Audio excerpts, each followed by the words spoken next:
Welcome to the Go Grava Channel, where today we're going to be talking specifically about the state of the cycling economy, where I think we're at, where we've been before, and not only that, what we've experienced our first year as a bicycle shop with sales and how they kind of match the analytics or the data that we're seeing coming in from bicycleretailer.com.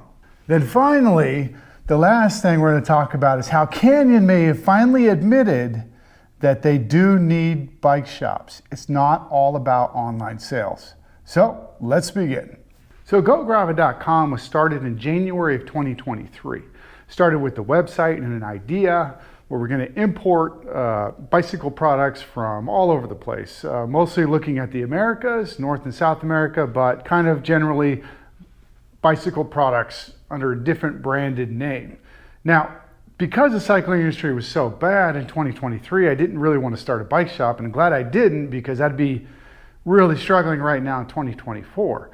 We didn't open our bicycle shop until March of 2024 this year, but we do have a website, gograva.com, and we do have a lot of inventory on that website, and you can buy all of your cycling stuff like seats, brake pads, wheels, chains, things like that. Cassettes, group sets from our website, gograva.com, and we don't even charge shipping on these products. We're like literally looking at taking $0 on certain items just so we can ship them out and get our name recognized. But 2024 hasn't been all that great until Q3. So generally speaking, how do we get into this predicament where the cycling industry went into a free fall for sales and having too much inventory and things like that? Well, basically, I'll put a chart next to me. What happened was we had what's called the bullwhip effect. Now, the bullwhip effect basically is the retailers seeing that there's increased demand and then ordering more items. And that was basically after our health crisis in 2020, 2021, and part of 22. Retailers were asking for more inventory and more products. As those suppliers and distributors received more requests for more products, they then went to the manufacturers and requested even more products, and the manufacturers even ramped it up from there. So basically, this is what it looked like. Man, I'm a bike shop owner. Holy cows, I'm selling everything. Dude, we totally need to order double of everything because we can't even keep anything on the shelves. Oh my God, the requests are coming in like crazy from all the retailers for more and more cycling stuff. Man, this is a miracle. Like, we're gonna make a ton of money with all of this stuff coming in. Let's go ahead and increase it by another 30%. Wow, those are some really big orders coming into the factory here. All right, folks, we need to hire way more people because we're gonna go ahead and just double this output because demand is so high. Man, we're gonna make a ton of money. This train is never gonna stop to the moon. So being inside the cycling industry, I've seen this firsthand. The enthusiasm and exuberance for what was going on. Now, I left the cycling industry in mid-2021 because I kind of knew we were in this bullwhip effect and we're not going to the moon. This is just demand being pulled forward. And that's right now what we're experiencing in 23, 24 is all that demand for product was pulled forward. So if we just drew another line, here's the demand curve, went way up. We did overproduction, and then the demand comes down because with every up, there's a corresponding down until we can get to this equilibrium. And but there is signs that we're coming out of that. Now, one of the signs that we're actually coming out of that specifically is if you looked at Garmin stock. To me, Garmin stock's a good bellwether for the hobby economy, sports hobby economy.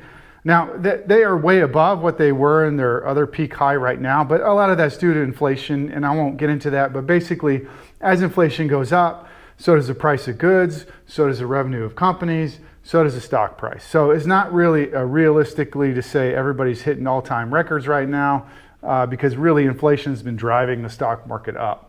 But yeah, bellwether is Garmin, and usually Garmin is ahead of everybody else. Like if you look at the Garmin curve, wherever Garmin's at, if they start coming down, that means in the next year, things might be coming down. But with that said, we go to Bicycle Retailer. So on Bicycle Retailer, where before in 2023, I didn't want to open a bike shop because I seen some really abysmal numbers and information coming out. Layoffs going everywhere. Wahoo just walked through their Chapter 11 restructure that happened. There was a lot of nasty stuff happening in 2022, 2023, and even into 2024. We saw a lot of layoffs. But besides Shimano, which product sales for Shimano are still down 12% so far this year, we are pretty much at the bottom of that supply-demand problem. We look at a lot of purchases, like Colorado Cyclists went out of business, but was repurchased.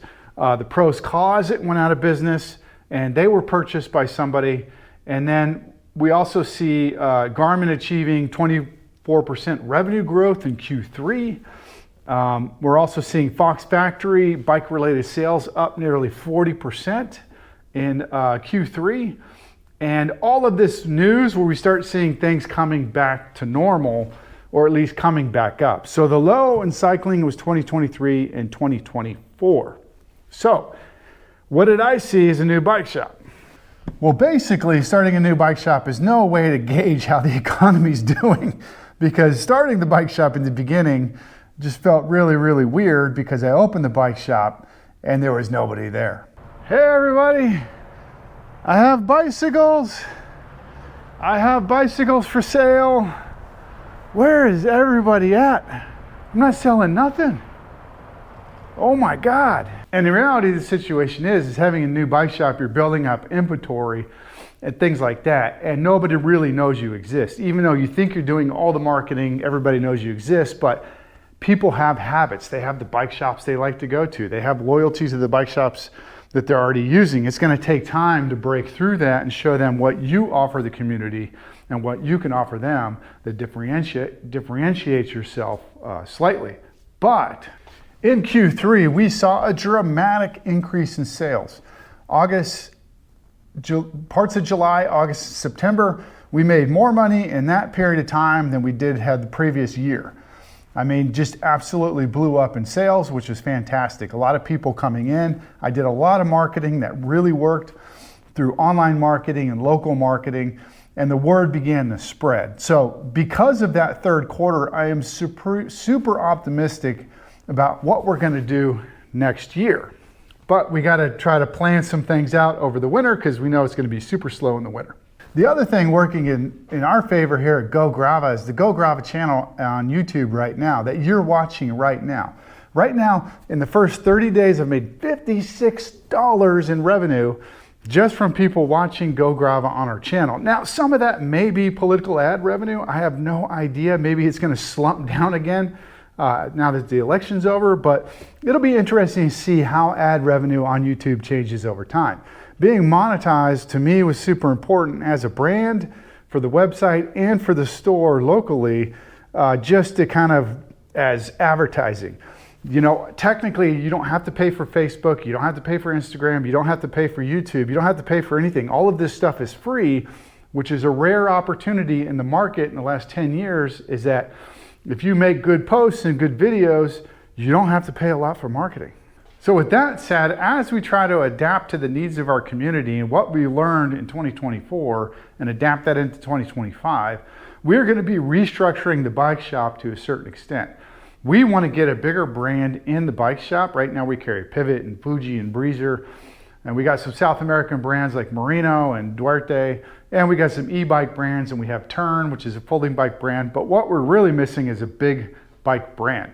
So we are going to be searching out for one of the top three, you probably know who they are, and see who we can actually get into our store this winter. So it'd be interesting to see which bike company wants to work with a small bike shop like us to kind of fill out more of that inventory that people love and really help us grow with their name recognition. Because one of the things I realized is that people buy names they recognize. It's hard to sell in Fabio Duarte frame when nobody's ever heard of Fabio Duarte, but it's much easier to sell like a Trek Giant or Specialized frame because everybody knows those brands.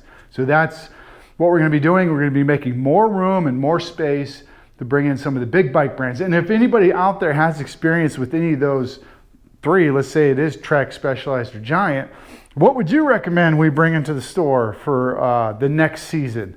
of bicycles. Now, let's move on to something interesting, which is Canyon. Everybody knows the Canyon business model. 6-7 years ago, they opened up their online sales in the United States, manufacture in China, ship to the US, purchase your bicycle online there. And really the disturbing thing, I think, for a lot of bike shops is they were purposely saying that they're going to cut bike shops out of the deal to save the consumer money. Completely cut them out, not work with bike shops. And now we see on Bicycle Retailer that REI is now becoming a Canyon authorized service partner. So that's interesting that they're going with REI. Now, it's kind of smart in some ways because REI is pretty much all over the place.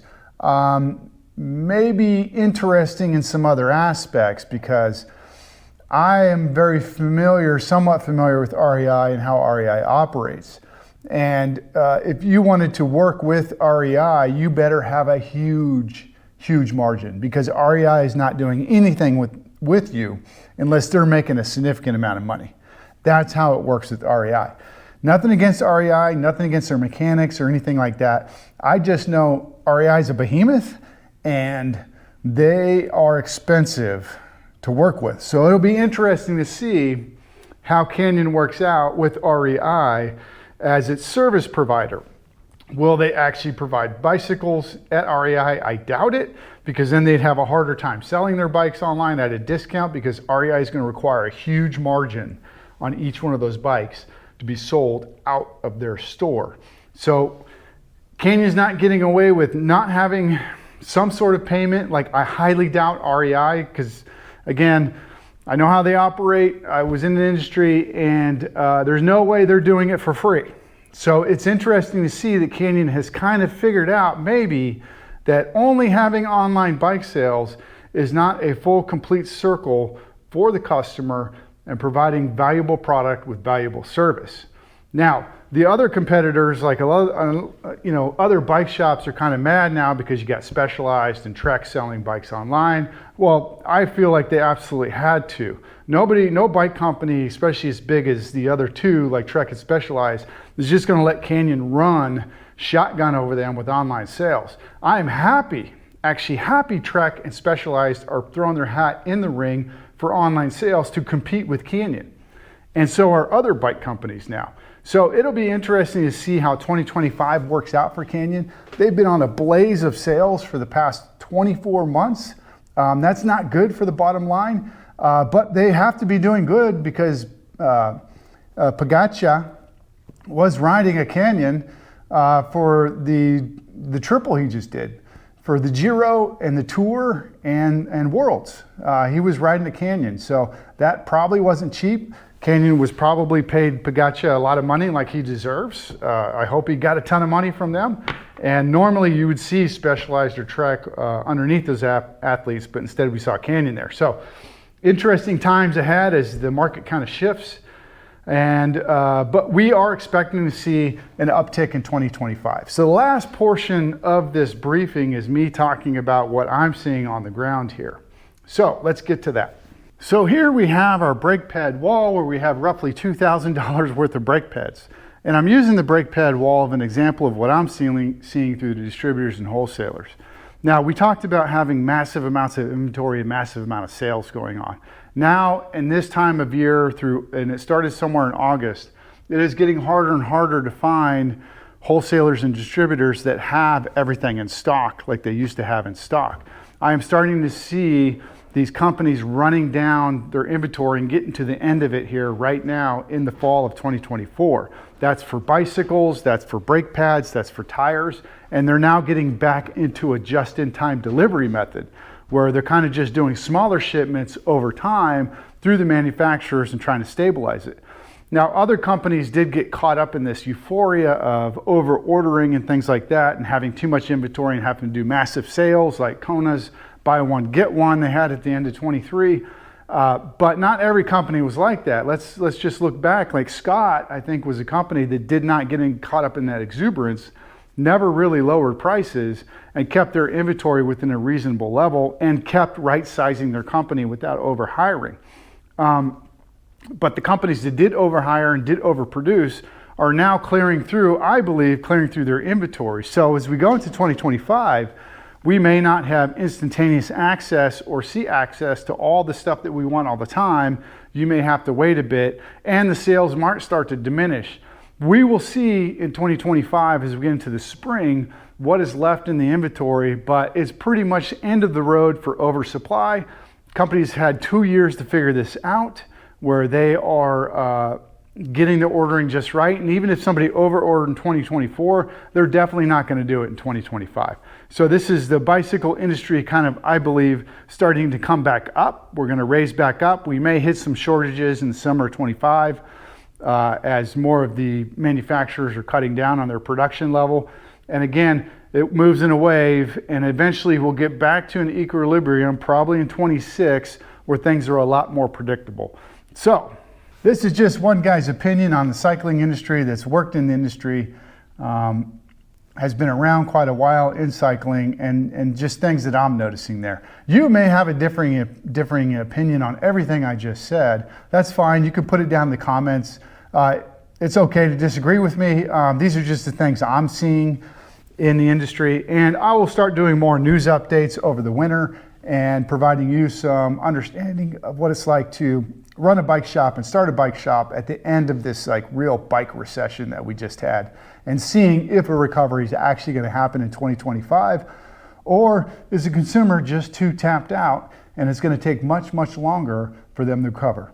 So until I talk again, don't forget GoGrava.com. You can get your bicycle supplies from us with free shipping. Take a look at what we have at GoGrava.com. Just scroll through the webpage, and yeah, let me know if there's something you need. Maybe I'll add it to the website. All right, everybody. Talk to you later. Bye.